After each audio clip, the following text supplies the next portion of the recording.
Assalamualaikum warahmatullahi wabarakatuh. Selamat datang kembali di The Trending Topic bersama gua Deden.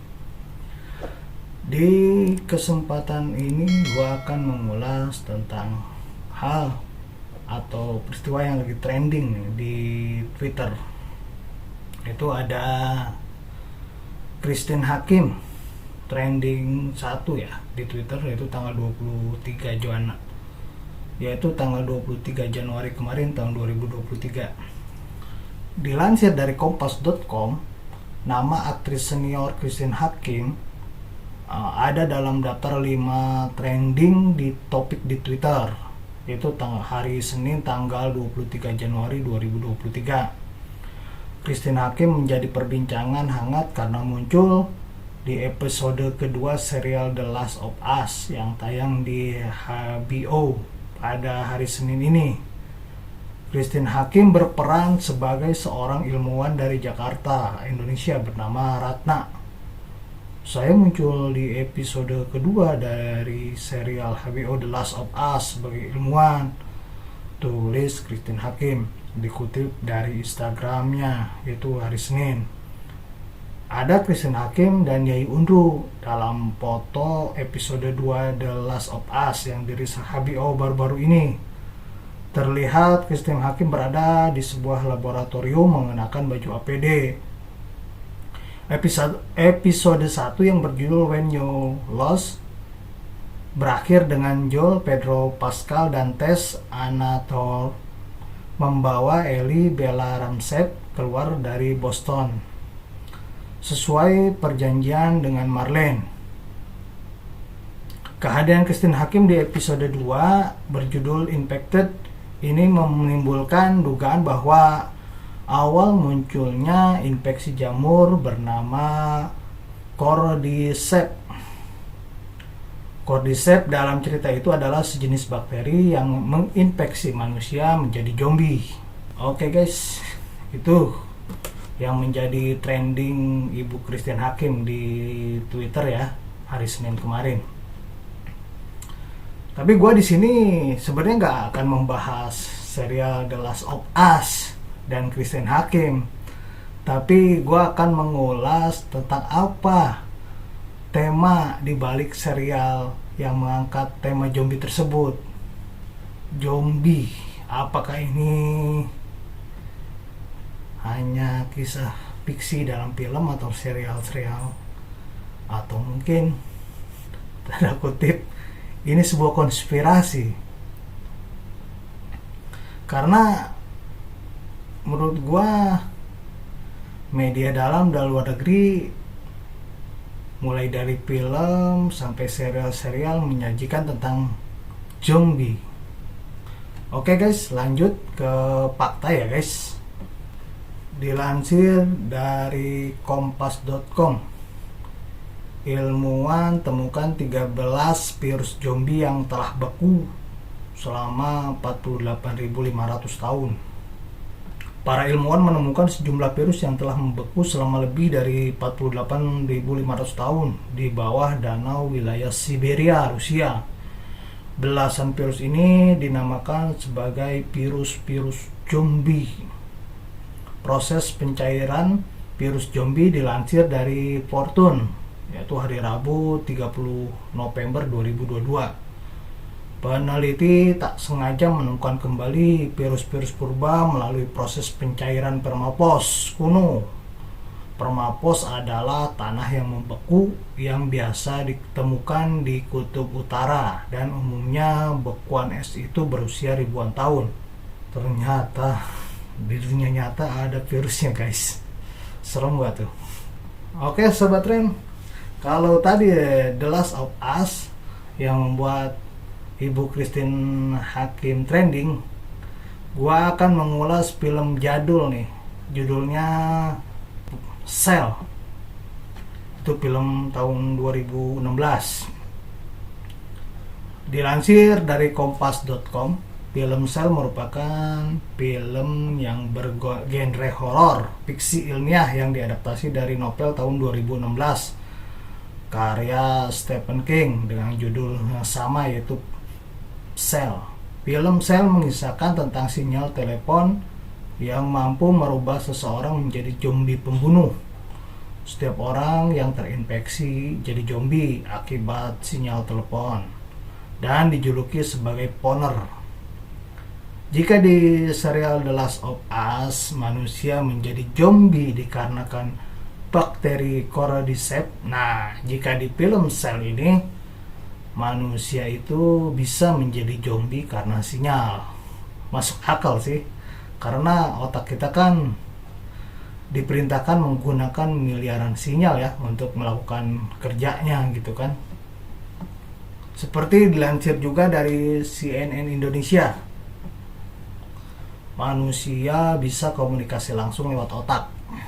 Telepati merupakan hal yang berangkat dari fiksi ilmiah. Namun, apa jadinya jika otak manusia dapat langsung berinteraksi satu sama lain tidak melalui bahasa? Ide ini tidak terlalu jauh dari telepati. Para peneliti dari University of Washington sukses mereplikasi komunikasi langsung otak ke otak antara manusia. Dalam demonstrasi di awal tahun lalu, seorang peneliti berhasil mengirim sinyal otak melalui internet untuk mengontrol gerakan target tangan peneliti lain. Sekarang dalam studi yang lebih komprehensif, para peneliti berulang kali mampu mengirimkan sinyal dari otak seorang manusia melalui internet. Sinyal tersebut digunakan untuk mengontrol gerakan tangan orang lain dalam sepersekian detik. Seperti dilaporkan dari laman Huffington Post, penelitian tersebut menguji 3 peserta, masing-masing dengan satu pengirim dan penerima. Mereka duduk di bangunan terpisah di kampus Washington, terpisah jarak 1,5 mil. Mereka tidak mampu berinteraksi satu sama lain kecuali untuk berhubungan antar otak.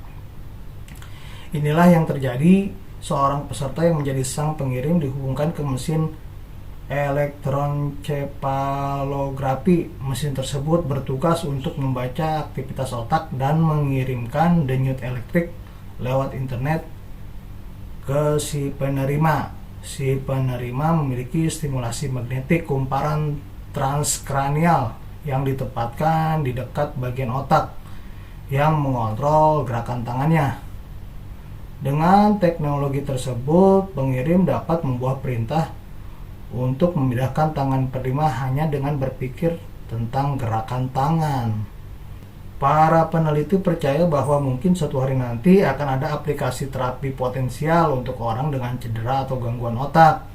Kami percaya bahwa eksplorasi gagasan Anda dapat membantu proses pemulihan otak dengan transmisi gelombang otak yang sehat untuk otak yang telah rusak adalah layak, kata Stocco. Aplikasi untuk kesehatan otak masih jauh diterapkan, namun menurut Chantal Pratt dari W Institute for Learning and Brain Science, penelitian yang dipublikasikan dalam jurnal PLOS ONE tersebut adalah langkah besar menuju pengobatan individu dengan kerusakan otak. Wah, luar biasa ya guys. Di dunia ini sudah dikembangkan oleh ilmuwan, ternyata otak bisa memerintah lewat internet. Walaupun pada pengembangannya ditujukan untuk kesehatan. Tapi kan ngeri-ngeri juga gitu kalau disalahgunakan kan. Mungkin manusia bisa seperti zombie gitu kan. Mungkin. Sekarang gua akan mengutip buku ilmiah nih tentang 5G, yaitu dikutip dari buku 5G Great Risk for EU, US and International Health yang ditulis Martin L. Pal, seorang profesor emeritus biokimia dan ilmu kedokteran dasar Washington State University. Tahun 2018 nih dicetaknya. Kita tahu bahwa ada banyak literatur memberikan tingkat kepastian ilmiah yang tinggi untuk masing-masing dari 8 efek patofisiologis yang disebabkan oleh paparan EMF, electromagnetic field, atau medan magnetik. Itu frekuensi gelombang mikro non termal. Hal ini ditunjukkan dalam 12 hingga 35 ulasan tentang setiap efek spesifik dengan setiap ulasan tercantum dalam bab 1, memberikan bukti substansial tentang keberadaan setiap efek. Efek IM itu yang pertama menyerang sistem saraf kita termasuk otak kita yang menyebabkan efek neuralgis atau neuropsikiatri yang meluas dan kemungkinan banyak efek lainnya. Serangan sistem saraf ini sangat memprihatinkan. Yang kedua yaitu serangan sistem endokrin, yaitu hormon kita. Dalam konteks ini, hal utama yang membuat kita berada secara fungsional dari makhluk bersel tunggal adalah sistem saraf dan sistem endokrin kita. Bahkan cacing planaria sederhana membutuhkan keduanya. Dengan demikian, konsekuensi dari terganggunya kedua sistem regulasi ini sangat besar, sehingga mengabaikan temuan ini adalah sebuah parodi. Yang ketiga, menghasilkan stres oksidatif dan kerusakan radikal bebas yang pada dasarnya memiliki peran sentral dalam semua penyakit kronis. Yang keempat, serangan DNA sel kita, yaitu menghasilkan pemutusan untayan tunggal dan untayan ganda dalam DNA seluler dan basa teroksidasi dalam DNA seluler kita. Ini pada gilirannya menghasilkan kanker dan juga mutasi pada sel garis kuman yang menghasilkan mutasi pada generasi mendatang.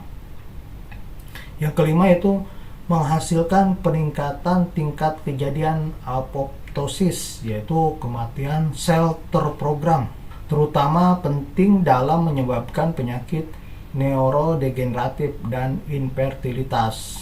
Yang keenam itu kesuburan pria dan wanita yang lebih rendah, hormon seks yang lebih rendah, libido yang lebih rendah, dan tingkat aborsi spontan yang meningkat. Dan sebagaimana telah disebutkan, menyerang DNA dalam sperma.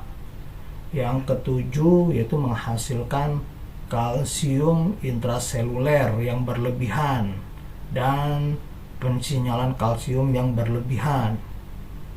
Yang kedelapan, bahayanya itu menyerang sel-sel tubuh kita hingga menyebabkan kanker. Serangan seperti itu diduga bekerja melalui 15 mekanisme berbeda selama penyebab kanker. Dan masih banyak lagi ya guys informasi terkait 5G menurut Profesor Martin L. Fall. Ini hanya rangkuman dari buku beliau ya. Untuk lebih jelas silakan kalian download filenya yang gue cantumin di deskripsi yang udah gue terjemahin ke Indonesia. Jika efek EMF sebahaya itu, kan gak aneh gitu kan, manusia itu seperti zombie. Mungkin. Lanjut, menurut Klik Dokter nih ya, jaringan baru segera hadir. Ini resiko radiasi 5G bagi kesehatan. Perlu diketahui bahwa dalam spektrum elektromagnetik ada bagian yang disebut radio wave dan ada yang disebut microwave atau radiasi RF. Frekuensi 30 Hz hingga 1 GHz adalah radio wave, sementara 1 GHz sampai 300 GHz termasuk microwave. International Agency for Research on Cancer yang masih berada dalam naungan Badan Kesehatan Dunia mengatakan radiasi RF adalah salah satu penyebab kanker. Jaringan 5G memiliki frekuensi 24 sampai 90 GHz. Angka tersebut sebenarnya mendekati frekuensi senjata militer Angkatan Darat Amerika Serikat, yaitu 95 GHz. Yang dapat membuat panas kulit manusia dari jarak jauh. Sebenarnya ilmuwan terkemuka dari 40 negara telah menentang peluncuran jaringan 5G. Alasannya mereka telah melakukan ratusan penelitian untuk menunjukkan efek negatif dari radiasi RF dan bahaya dari frekuensi yang digunakan dalam teknologi 5G. Adapun dampak negatif bagi kesehatan manusia dari radiasi 5G, menurut hasil penelitian antara lain resiko kanker akibat terputusnya rangkaian DNA untai tunggal dan untai ganda, kerusakan jaringan dan terjadinya penuaan dini. Itu kerusakan oksidatif. Yang pertama yaitu gangguan metabolisme glukosa otak. Yang kedua gangguan metabolisme sel. Yang ketiga insomnia dan meningkatnya resiko kanker akibat berkurangnya melatonin. Yang keempat yaitu kebocoran darah dalam otak serta meningkatnya hormon stres.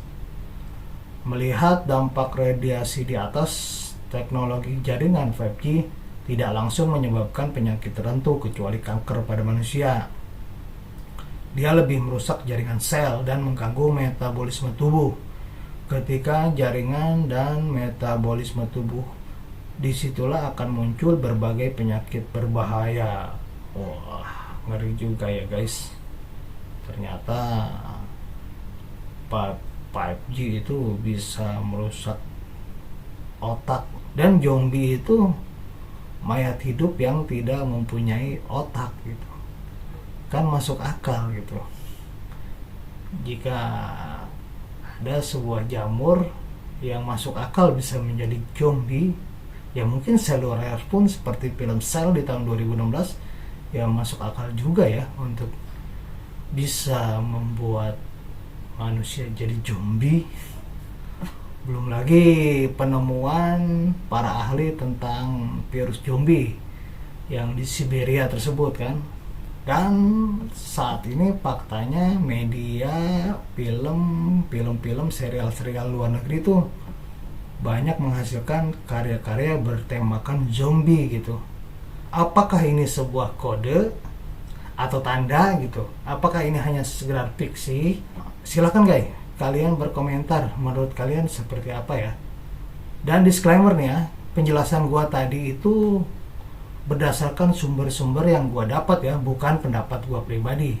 Oke guys, mungkin itu saja trending topik kali ini. Semoga bermanfaat. Jangan lupa like, subscribe, and nyalakan loncengnya ya. Terima kasih. Wassalamualaikum warahmatullahi wabarakatuh.